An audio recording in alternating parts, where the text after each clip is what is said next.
오늘 우리에게 주신 말씀은 왜 부끄러워하십니까? 라는 제목으로 말씀 나누겠습니다. 오늘 본문은 유다의 종교 지도자들과 모든 백성이 예레미야의 성전 뜰 예언을 듣고 예레미야를 처형하려고 시도하였습니다. 그들의 마음은 아직 하나님의 말씀을 깨달을 수 없는 상태였습니다.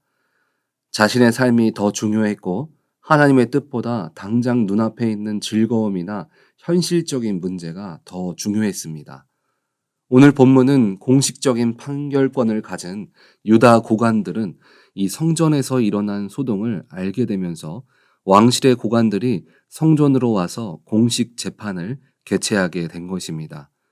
10절을 보면 유다의 고관들이 이 말을 듣고 왕궁에서 여호와의 성전으로 올라가 여호와의 성전 새 대문의 입구에 앉음에, 이 소동을 통해 문제 해결을 위해서 모인 이 고관들은 일반적인 판결권만 가진 재판장 같은 그런 사람들이 아닙니다. 고관들이라는 원어를 지칭하는 것은 통치자, 군대, 장관 등을 의미합니다. 쉽게 말해 이들은 정치적인 영향력을 가진 높은 관직에 있는 사람들을 지칭하고 있는 것입니다. 왕실에서 왕의 정치 자문 역할을 하는 자들을 의미합니다. 이들은 이 사건을 종교 지도자들을 통해서 백성들이 선동되어지는 일로 진행되어지기보다 공식적인 재판 절차를 거쳐 예레미야 사건을 다루고자 했습니다. 종교 지도자들이 고관들에게 처음 이야기한 것은 11절을 보면 제사장들과 선지자들이 고관들과 모든 백성에게 말하여 이르되 이 사람은 죽는 것이 합당하니 너희 귀로 들음같이 이 성에 관하여 예언하였습니다. 예레미야는 사형이 마땅하다는 것입니다. 그런데 그 이유가 무엇이냐면 예루살렘 성에 불리한 예언을 하였기 때문에 사형에 처해지는 것이 마땅한 자라는 것입니다. 그런데 구약 율법에는 예루살렘 성에 대해서 불리하게 예언하는 자에게 사형을 선도하는 규례가 없었습니다.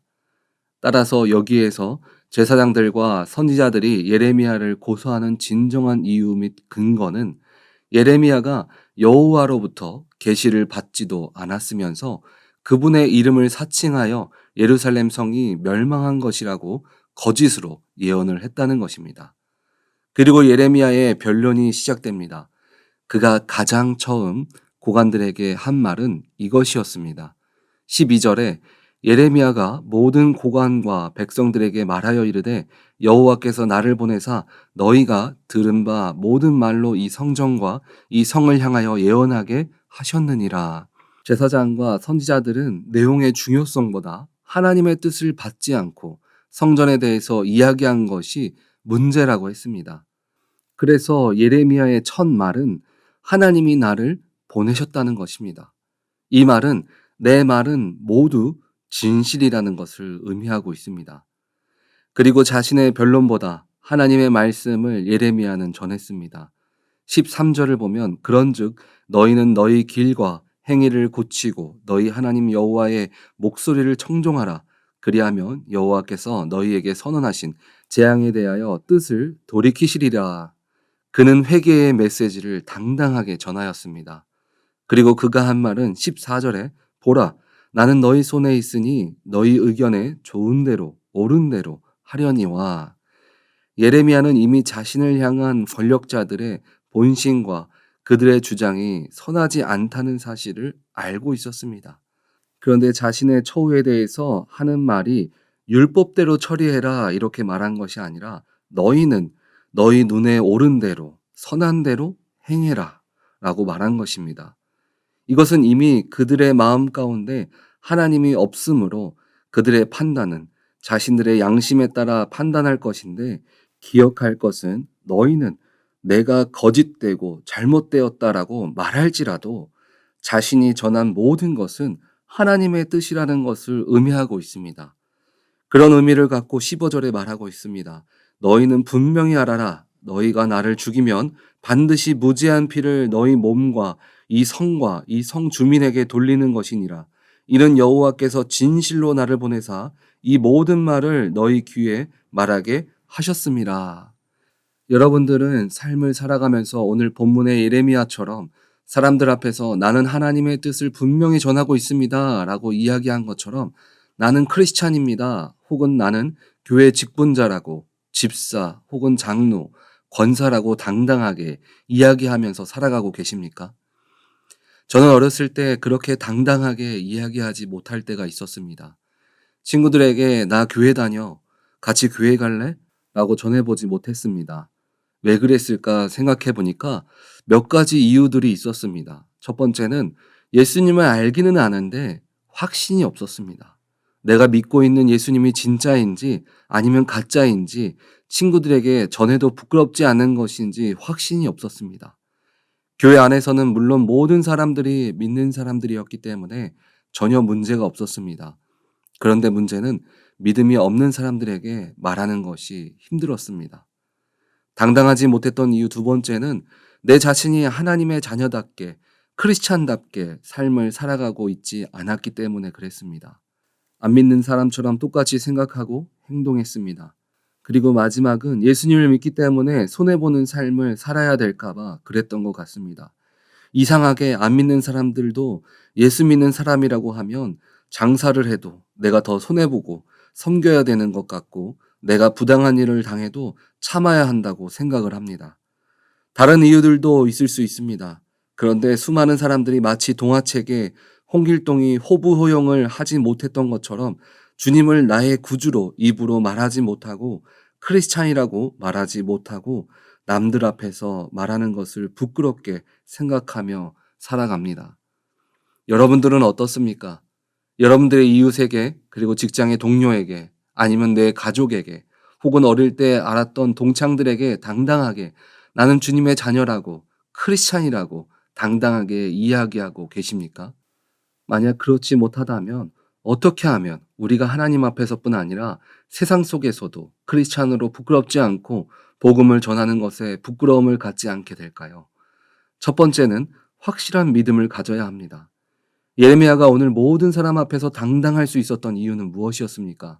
내 말을 사람에게 한 것이 아니라 하나님께서 하신 말씀을 그대로 전한 것밖에 한 것이 없었습니다. 하나님의 말씀이 확실했기 때문에 그는 당당할 수 있었습니다. 주님이 나의 구주라는 확실한 믿음을 가지시기 바랍니다. 창조론은 세상의 진화론과 같은 학문의 일부가 아니라 주님이 이 땅을 만드셨기에 한치의 거짓도 없는 것입니다. 두 번째는 입술로 선포해야 합니다. 입술로 계속 나는 크리스찬이다, 나는 하나님의 자녀다라고 고백할 때 우리는 무엇을 생각하며 결정할 때도 먼저 생각하게 되는 것입니다. 나는 하나님의 자녀인데 뭐가 하나님이 기뻐하시는 것일까? 우리의 생각이 세상의 기준으로 갈 때마다 다시 주님 중심의 사고방식을 갖도록 만들어줍니다. 세 번째는 삶으로 살아가야 합니다. 하나님의 자녀로 부끄럽지 않는 삶을 살아가야 합니다. 교회에서는 열심히 신앙에 있는 척하며 살아가다 직장에서는 누가 봐도 안 믿는 사람처럼 살아간다면 누가 나를 통해 복음을 전달받고 주님 곁으로 인도함을 받을 수 있겠습니까? 이 모습은 세상뿐 아니라 교회 안에서도 마찬가지입니다. 우리는 세상 속에서 크리스찬의 삶을 세상이 따라오도록 만들어야 합니다. 우리는 말씀이 앞서가는 세상으로 만들어가야 하는데 교회 안에서 세상이 머리내는 모습으로 교회를 끌어가는 잘못된 모습을 가질 때도 있습니다. 예수님은 이 땅을 떠나시면서 우리들에게 이렇게 말씀하셨습니다. 마태복음 28장 18절에서 20절을 보면 예수께서 나와 말씀하여 이르시되 하늘과 땅의 모든 권세를 내게 주셨으니 그러므로 너희는 가서 모든 민족을 제자로 삼아 아버지와 아들과 성령의 이름으로 세례를 베풀고 내가 너희에게 분부한 모든 것을 가르쳐 지키게 하라. 볼지어다 내가 세상 끝날까지 너희와 항상 함께 있으리라 하시니라. 보통 사람들은 하나님께서 나에게 주시는 이 땅의 모든 권세만을 누리는 신앙생활을 합니다. 나의 유익을 얻기 위한 신앙생활을 하고 또 문제 해결과 복받는 삶을 위해서 신앙생활을 합니다. 그런데 우리의 사명은 잘 먹고 잘 사는 것에서 끝이 아니라 믿음의 다음 세대를 키우고 믿음의 동역자를 세우는 것이 바로 우리들이 나아갈 길입니다. 그렇기 때문에 우리에게 하늘과 땅의 모든 권세를 우리에게 허락하신 것입니다. 여러분들은 자신이 현재 서 있는 자리에서 주님의 이름을 선포하기에, 주님을 전하기에 혹시 부끄럽거나 아니면 지금 내가 전하는 복음의 메시지가 영향을 끼치고 있지 않다면 여러분 자신을 한번 돌아보시기 바랍니다. 확신은 있는지, 내 입술과 생각과 행동은 주님의 뜻대로 살아가고 있는지 점검하시기 바랍니다. 복음은 내 능력에 따라서 잘 전달되어지고 안 되는 것이 아닙니다. 그 말씀 자체에 능력이 있습니다. 하지만 그 안에 내 의와 내 생각이 섞여져 있다면 그 복음은 힘이 없습니다. 우리 오렌지 한인교회 성도님들은 세상 속에서 주님의 자녀로 늘 깨어 있어서 나의 연약함 때문에 예수님의 이름이 땅에 떨어지는 자가 아니라 나를 통하여 온전히 주님의 영광만 나타나는 우리 오렌지 한인교회 성도님들 다 되어지시기를 주님의 이름으로 축원드립니다. 아멘.